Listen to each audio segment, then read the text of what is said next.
All right, welcome back. This is TV47 Breakfast. The hashtag is TV47 Breakfast on Twitter and on Facebook as well. Reach us on Facebook. Our timelines are at TV47KE and also on Twitter at TV47KE and our website as well, www.tv47ke.co.ke. The conversation right now is on food safety. We are worried about two elements or two factors within food safety. One in the moment is that we have an influx of pesticides in our country, and the concern is a huge or significant percentage of the pesticides that we're using in our country as we speak have been banned in other countries. That simply means that the 70% of our population, especially in the rural areas that are dependent on agriculture, have their lives at a higher risk. The other question that Kenyans are asking in the moment, in case of a lockdown or in case we go into self-quarantine because of coronavirus, especially after the directive that was given by President Uhuru Kenyatta that most people should work at home and we should deliberately go into self-quarantine as much as we can. What is going to happen to the food supply? Will we have enough food, and especially on the fresh produce? And that is the reason we have this morning the CEO of Fresh Produce Consortium, that is Mr. Ojepat Okisegere. Nowadays I struggle with that name until I get it right. Karibu sana. First of all, I had somebody the other day ask me about Fresh Produce Consortium, what exactly it's about.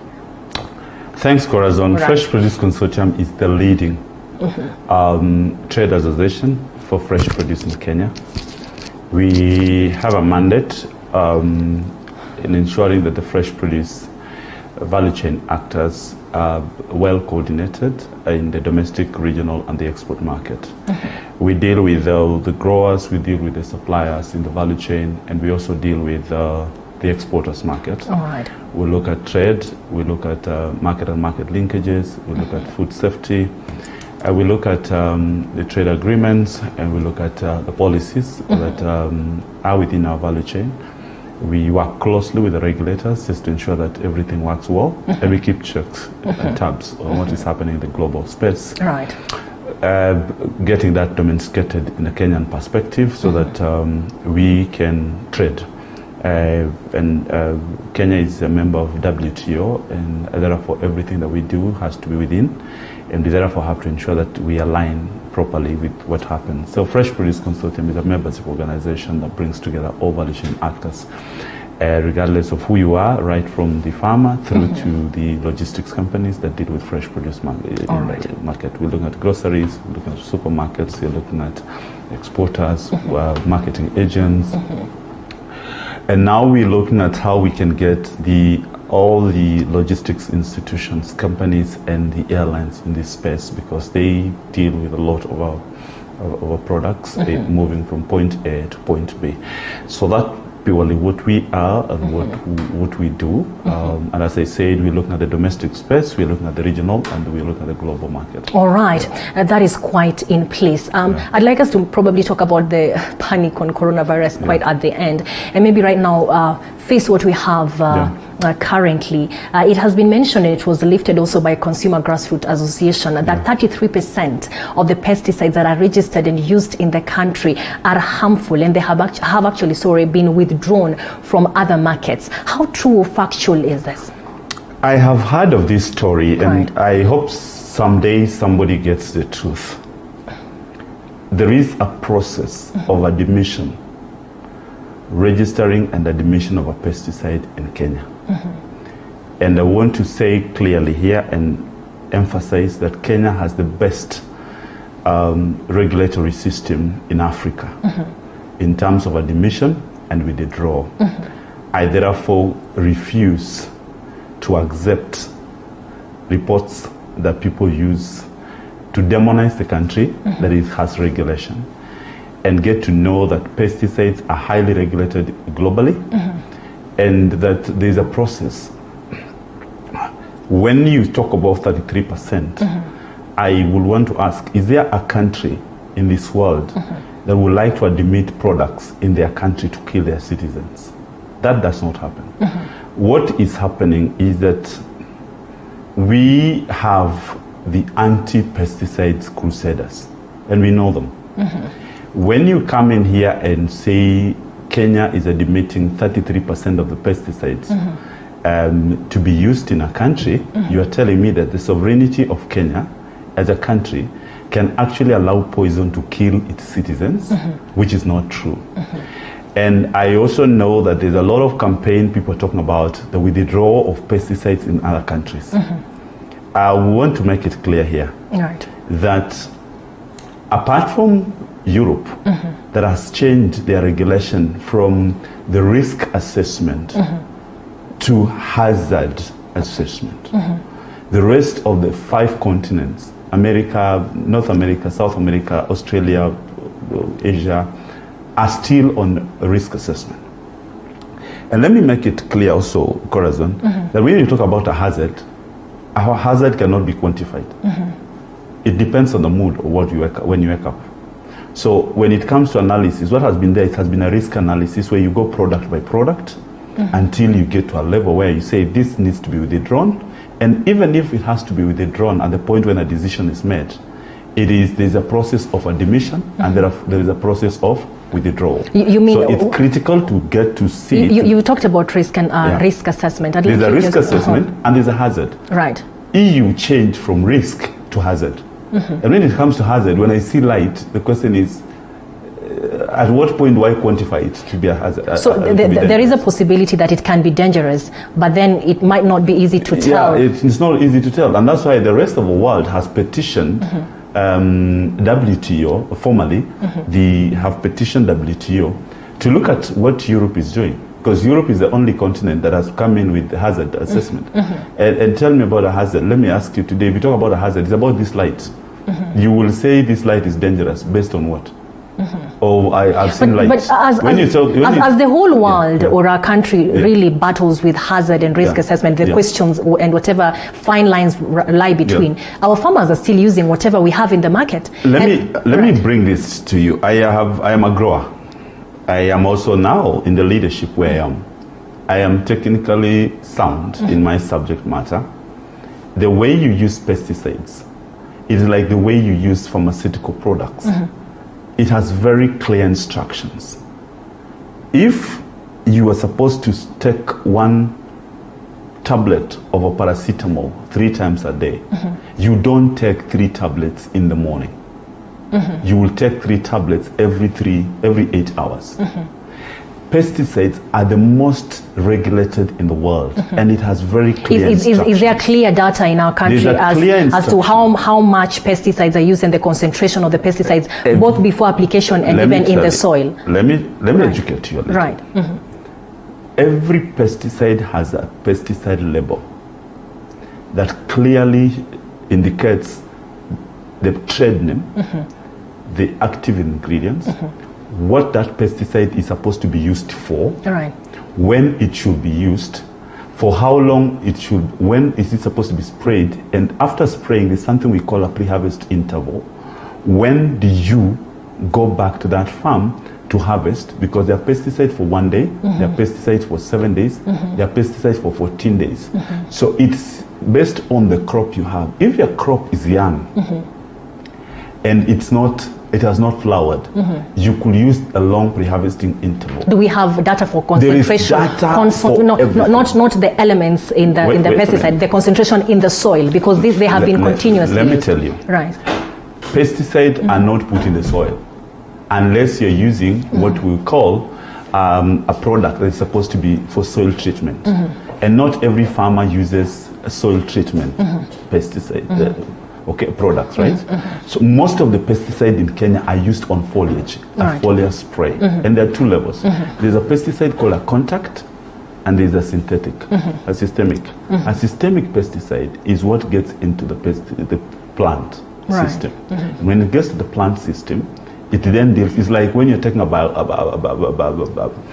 antibiotic. You're told this antibiotic is for 3 days, and within 3 days... In my little knowledge of farming, sorry to cut you short, my little knowledge of farming, when you spraying the pesticide even on foliage and all, a bit of it actually lands, and a big percentage lands on the soil. And do we know how much concentration is in our soils? No. And do we know how much concentration is in our waters? Because in the end also they actually find themselves in the water system. Now let's separate these things. Right. There is a pesticide and there is effects, either contamination or anything on pesticides that related directly to pesticides. When it comes to soil, the conversation is soil changes, because you do not know what has been in the soil. When the farmer goes to the farm, most of our Kenyan farmers do not do a soil analysis. They don't do. And that is not the role of pesticides, not the role of a farmer, okay? To be able to establish what is happening with my soil, right? Then there is something, when it comes to water, it has nothing to do with pesticides, because water is a resource we use for irrigation. The quality of water and the potability of that water is vested on Water Resource Management Authority. Water Resource Management Authority. They know how to manage water. Right. Then we have the Irrigation Board of Kenya that manages irrigation. Then we have water that we use for drinking, potable water, that is vested in totally a different regulation. Right. So I want to ask Kenyans to restrain from demonizing pesticide, but get to know that when it comes to farming, we have fertilizers. What kind of fertilizers are we using?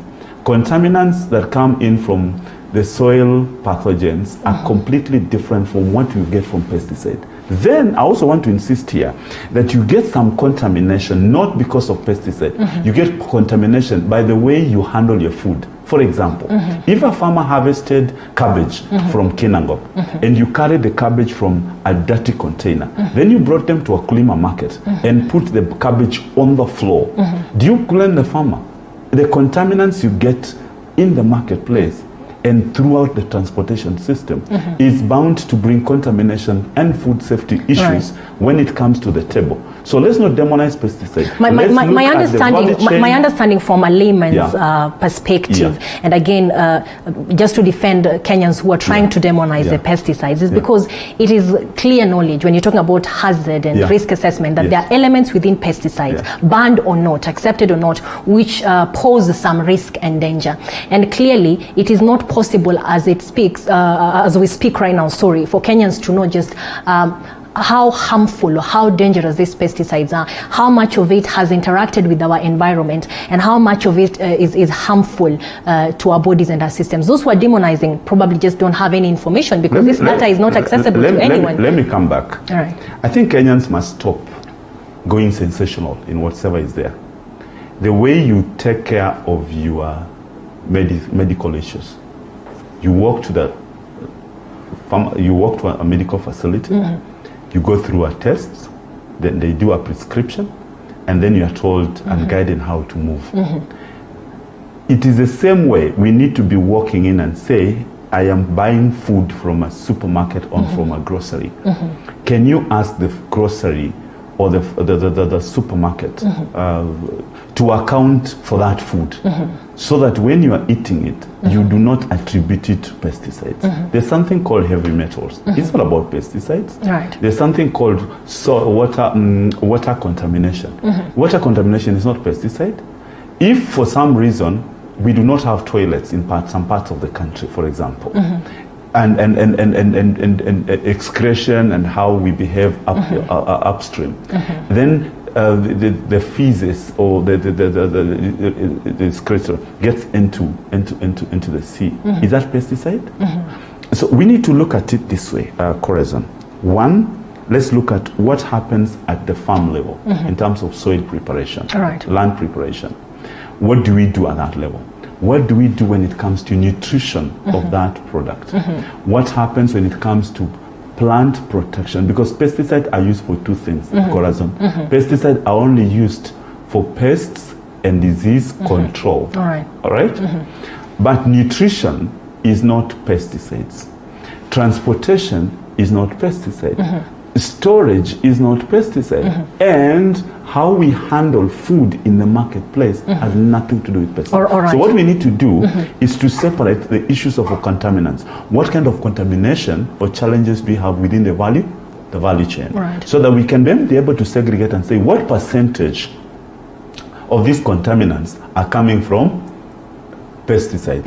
What percentage is coming from just dirty handling? What percentage comes from there? Then I want to say this. I've had people say pesticide cause cancer. I have gone to places like Coast where there's very little activity when it comes to farming, and people are dying of cancer. When you look at the analysis of the cancers that we have in this country, I would want somebody to pull and say, from the cancers we have in the country, these cancers are associated to pesticides. All right. These cancers are associated to do you agree? Because there's a research done by Road to Food that actually gave a list of ingredients that are found in particular pesticides that have been known to cause cancer. And we also had, with the meeting that you had at the Intercon, Honorable Esther Pesari mentioned that there is a company that is importing pesticides, and these pesticides are known to be banned in another country. Do you agree for sure that there has to be probably some pesticides in the country that are banned from the countries of source? My reaction is as follows. One, let's get to know that there's a country called Kenya that has institutions that have been given responsibility to analyze, to check, to admit, or to withdraw a product. On pesticide, there's an institution called Pest Control Products Board, PCPB. Their role is to admit and to withdraw pesticides from the marketplace based on the world's set standards. Because it's not Kenya that is importing pesticides. All over the world, there are pesticide importation. Then, let me also remind you, Corazon, that when a pesticide is brought in the market, that pesticide is brought for specific use. So if there's a misuse of that pesticide, it affects you negatively because you used it wrongly. But do you believe? No, sorry, I want to cut you short. Let me go back to the context. I don't want you to escape from that. There is a regulation in Europe. It's a regulation under particular Act EC 304/2003 that allows for pesticides that have been banned in Europe to actually be sold into other countries. And we have had this mentioned by Honorable Esther Pesari plus other people who have done their research that there are banned pesticides that are used in our country. Do you believe there is a pesticide that is banned in our country, banned from that country source, but used in our country? I know there are other bodies that actually do the regulation, but you as a farmer and the CEO of Fresh Produce Consortium, yes, are there banned pesticides in our country? I'll answer this way, very rightly. Every pesticide that is in Kenya has been registered in Kenya and used in Kenya, accepted by Kenyan authorities. But probably banned in the country of source. If there is a pesticide banned in a country of source, and it is registered in the country of use called Kenya, that is a conversation that that country needs to have provided data and say the reason why we are banning it in our country is because of ABCD. And Kenyans will say the reason why it's in our country is ABCD. They were banned particularly because of this research, that their ingredients. Let me tell you, Corazon. This argument you will not win with me. I work with science. I tell people a very simple thing. Every product that comes into this country, as long as it has been brought into the country through the right systems and authorized to be in the shelves, it goes through a process. Are we together? When a product has issues raised either from the market, the country of origin, or from the market where it is being used, there's a conversation. Then once that conversation takes place, there's a process of withdrawal. And there could also be pesticides brought here. And for example, there are pesticides that are brought that are used for quarantine purposes. Remember the word? Quarantine. If they are for quarantine purposes, you will not get those pesticides anywhere apart from quarantine purposes. There are also pesticides that are used, for example, for fumigation. When you are fumigating certain places, whether it's a factory or whether it is a facility. For example, our cereals, they are being fumigated. There are certain products that come purely for fumigation, and they are clearly on fumigation. If they are not used for fumigation, they will not be admissible. I know Root to Food has been anti-pesticides, but they have no alternative, unfortunately. Nobody tells us that, listen, withdraw this pesticide and bring this pesticide. And let me use this again opportunity to say, Kenya is in the tropics. The weather conditions in this country are completely different from the weather conditions in Europe. And therefore, that is why even when the pesticide or a molecule is brought in this country, it is the same people in Europe that buy our products. For example, when it comes to beans, peas that we do export, they give us a list of what we need to use to be able to sell our products there. How comes we're still using the same pesticide to sell to Europe, where our colleagues from the other side keep telling us that we're using anti-pesticide, and yet the approved list of pesticide we use is directed by EU, and they give us a list and say these are the molecules. If by any reason any Kenyan does not follow instructions, the way I had said the label clearly stipulates these products are to be used on edible products. These products are to be used for fumigation. These products are to be, and you have to observe. I work with exporters. The challenge exporters are having, and what we are discussing every time, including now, is about for herbs, what are the products available? For beans, what are the products available? For mangoes, what are products available? For example, I'll tell you, we have issues on we are not exporting our our mangoes into EU today. Not because of pesticide, it is because of a pest that we have not dealt with. All right, allow me to just take a short break, but I'll be coming back to you. That is the CEO of Fresh Produce Consortium, Ojepat, or Mr. Ojepat Okisegere. We're talking about food safety and particularly pesticides. There has been a research through Around Food that was also lifted by Consumers Grassroots Association that 33% of the pesticides in our markets are actually harmful to our health. What is your thought on this? Do remember to call in and tell us, wewe kama mkulima ama Kenya, unaamini kwamba madawa ambayo tunanyunyuzia mimea yetu, are they safe enough? Do call in. The line is a number for calling in line is at the bottom of your screen. Don't go too far.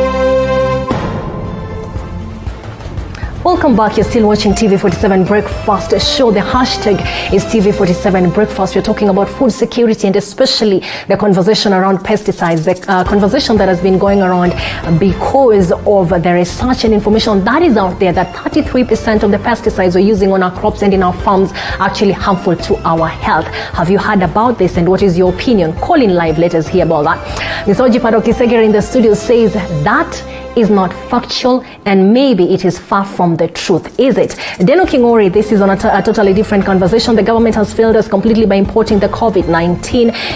That is what they wanted. Well, we're going to be talking about food as well with Mr. Ojepat. Lakini watu wa nyumbani na waona kabisa kina Victor Okino na wanasema kwamba you're following all the way from Kabondo, Wangapala, Homa Bay County. It is good to have support from the village. Go on, continue SMSing and texting in 22047 is the SMS line, and then kule mitandaoni TV47KE kwenye Twitter na kwenye Facebook. Pesticides zetu, especially watu wa Kabondo ambao mnapenda ukulima, mnaamini kwamba ziko salama? Mr. Ojepat, the information that farmers need to have outside there concerning pesticides, and why exactly do we have such information within our country and to be consumed by our farmers if stakeholders or experts like you are saying this is far from factual? This then is raising panic for no reason if you're saying it's far from the truth. Let me say this. I was born when pesticides were in Kenya. Right. How comes there was no cancer then? And we still use the same pesticides. But we must accept that there's been regeneration of new forms of pesticides with time, and we have actually increased our import from 6,000 tons, they say, 6,400 that was in 2015 to 17,803 tons in 2019. That tells you we have more farms opening up. And that also opens up the market for other ingredients. Two things happen. Right. How many people are we in Kenya today against the population that we had in 2015? More, definitely. We are more. So it's like food in the house. If you are 5 and all of a sudden you go to 10, the food requirement in the house will change. What is critical here is I wouldn't like Kenyans to go sensational. we have facts, and I said there's a process of admission of everything, including a television set. What we need to do is to hold accountable the systems and not go sensational.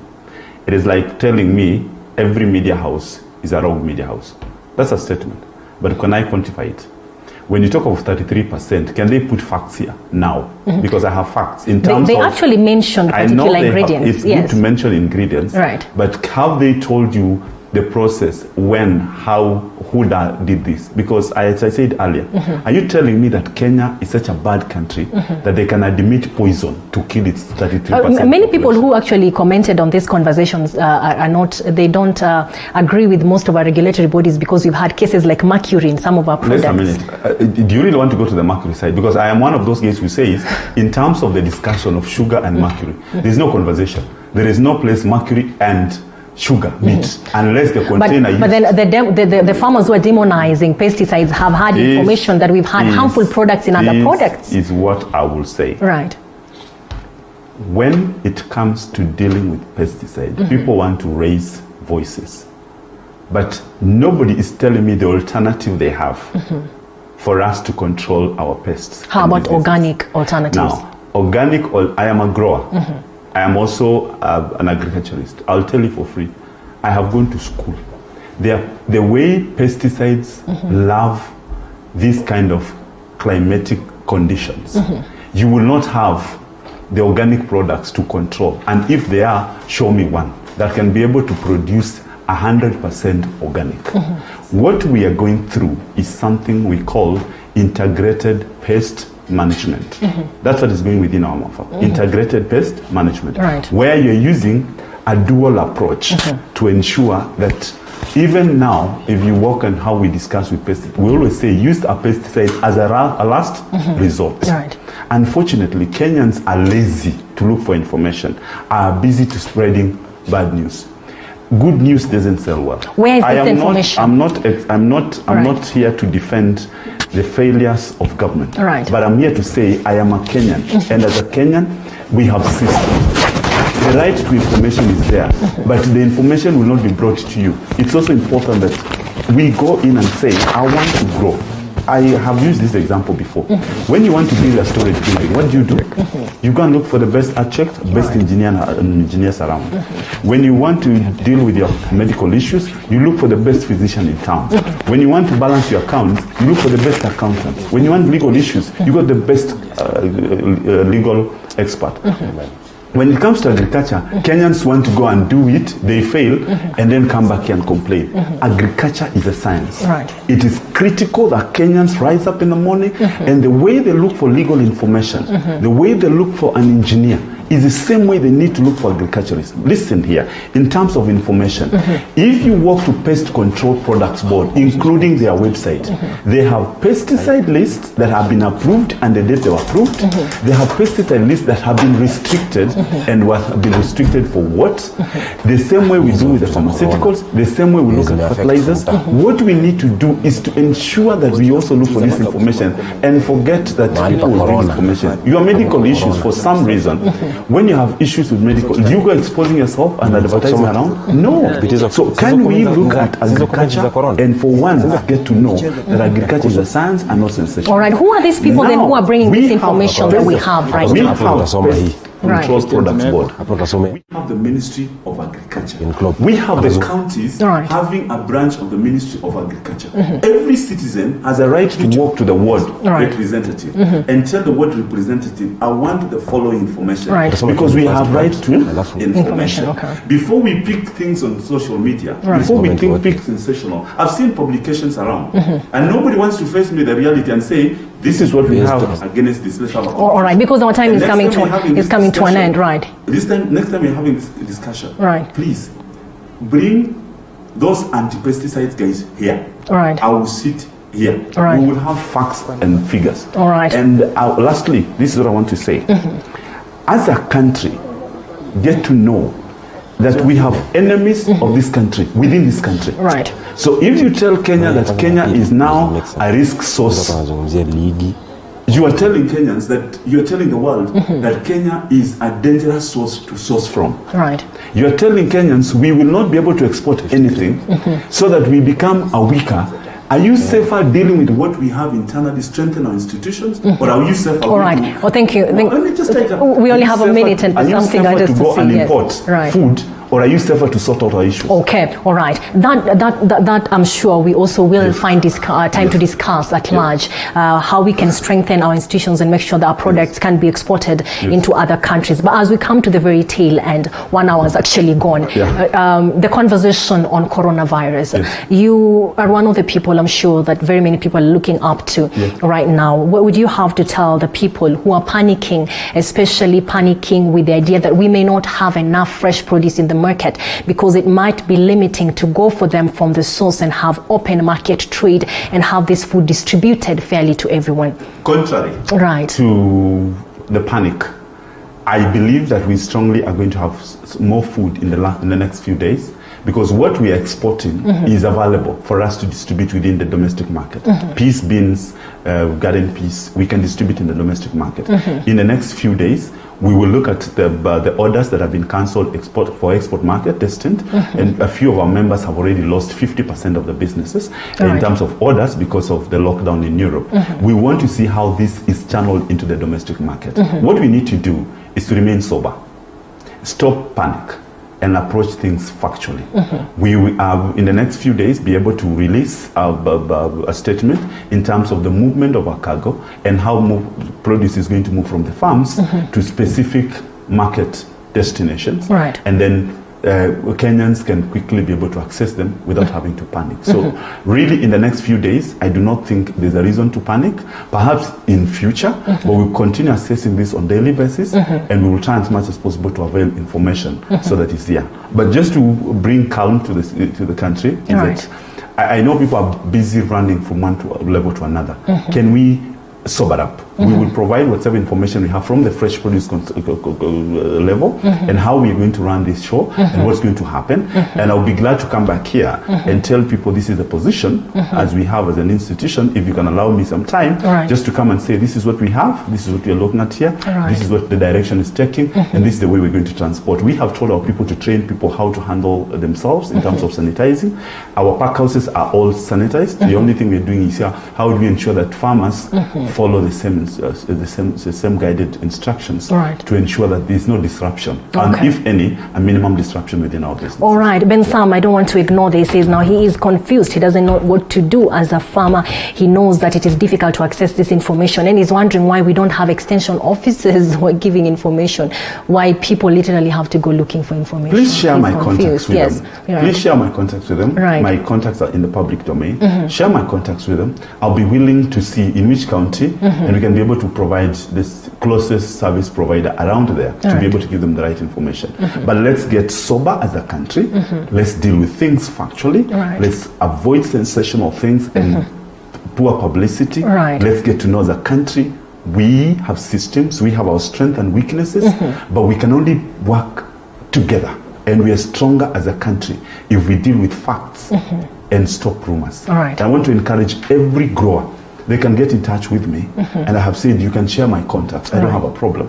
Once you have shared the contact, let them get in touch. We will link them to everybody, because this is not about me. This is about this country. It's about the future generations, and it's about the global space. And we can then be able to move. So there should be no reason why people should not get information just because they didn't get it from their country. We will provide information because they have a right to get information, and I'm willing to give out the information as much as possible so that they can access it. So conclusively, we cannot say for a fact that we have 33% of pesticides. There is not 33% of harmful pesticide in Kenya. I speak authoritatively because I deal with them every day. Thank you very much. I will tell you for free every single day. We are safe. This campaign, anti-pesticide campaign, Crusaders, must stop scaring Kenyans. All right. I know the next time we have more time, because I know Mary is going to get me out soon. We actually need to ask the question why we have this information circulating anything in our public, in the public, or it's with the public domain if there is no truth to it. But we look into that. This is TV47 Breakfast, and that is Mr. Ojepat Okisegere. He says if you have questions concerning which pesticides to use, where and how, then you can definitely get him. If you go to our timelines on Facebook and Twitter as well, you can always tag him at Ojepat Okisegere. You'll see the name right there, and he will get the information and answer your questions. We have actually done that before, and it worked quite well. Even though next time I hope that we'll have Consumer Grassroots Association here, we try to get in touch so that they can also answer the relevant questions, right? How about now? It is a beautiful Monday and a beautiful week. However, in the world of sports, it's a totally different conversation because most of the sporting activities have come to a halt because of the coronavirus. There's a global pandemic. We know that even inter-school sports have had to be cancelled because the calendar has changed entirely, especially now that we have a shutdown with the schools and suspension of learning activities. And for that reason, we are having the sports team coming right and now, right here. I wonder what they have from the world of sports, but don't go too far. But I can see on our page, following the suspension of major sports activities, which sporting activities did you miss the most over the weekend? Do talk to us and tell us. Prince Don anasema kwamba this picture above speaks it all. The Kogalos, you can take a look at that. Michael Nyandega says EPL and KPL is equivalent to football. George Santos, Papa, you say Premier League. Evans Musafi nasema EPL and NB. Clemo Junior Bakayoko nasema the football nakwambia. Francis Kimano nasema EPL. Robinson Bibo Siro nasema soccer. Baba Didier anasema English Premier League. Wallahi, najua kwamba ni wakati mgumu sana kwa wapenzi wa sporti, but we have the team coming right now to tell us exactly what to expect and what is going on in the world of sports. My name is Corazon Stefan. Let me take a bit of time out. I'll be right back as Emmanuel Tirer comes in with a different segment. Don't go too far.